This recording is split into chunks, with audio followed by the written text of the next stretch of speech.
Read from Stan Shamu, who's at IG. Good to see you there, Stan, in Melbourne.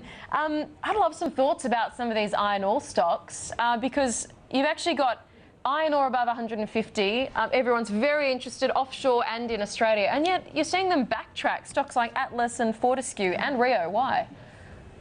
Yeah, we've absolutely seen some of these iron ore players sort of pose that recent rally that we've been experiencing. I think bottom line, we're seeing a little bit of a rotation out of the risk space into the more sort of defensive and yield plays.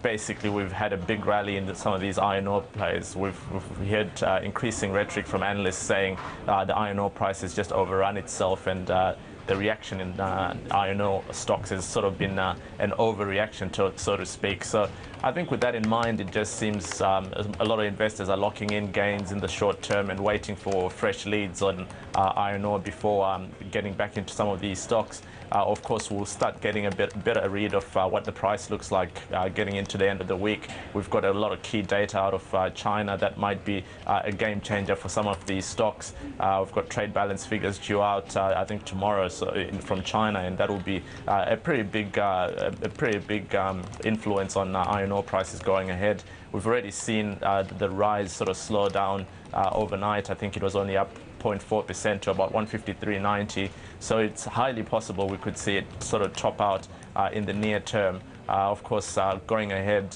for the medium and long term, I think it still looks like its prospects are quite bright, with China showing strong signs of stabilization. But in the near term, we could see a minor correction, and that's probably what most investors are fearing on the iron ore front. Yep, well said, Stan. That seems to gel with a lot of what we're seeing across this market today. Give us some broader thoughts about what we're seeing driving things. Yeah, I mean, it's a broader caution as well, isn't it? US earnings season, is that really what we're worried about at the moment?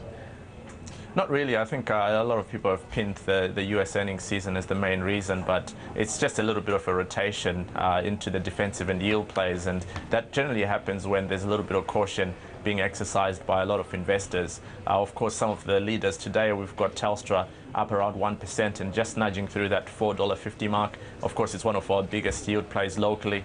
Even the healthcare stocks are doing quite well today. We've got Ansell rising around 1%, CSL up around 0.5%. So some of these gains are actually coming through these defensive names and helping to limit the downside for a market which is seeing iron ore stocks struggle, even if the iron ore price has been very strong of late. At the same time, we've got some of these consumer names, the retailers, doing quite well today.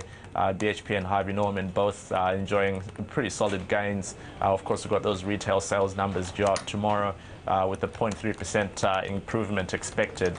Some articles have actually suggested that we could see a better reading from the retail sales numbers, just mainly on the back of a strong period over the Christmas sort of trading for some of these retailers, and we need to keep in mind that they make most of the bulk of their sales from that festive period.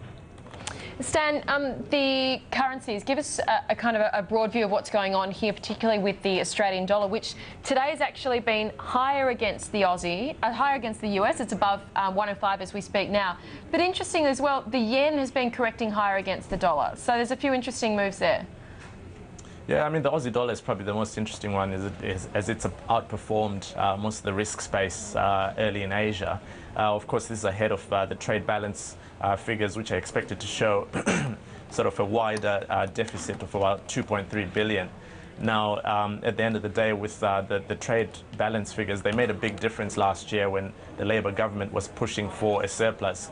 So it will be interesting to see how the market responds to whatever the reading is, as it probably doesn't have as much weight feeding into the RBA's actions as it did last year, when we knew the government was quite focused on chasing a surplus. And in that case, it meant any wider deficits would have to be sort of compensated for by rate cuts by the RBA as they tried to relieve some of that pressure on households.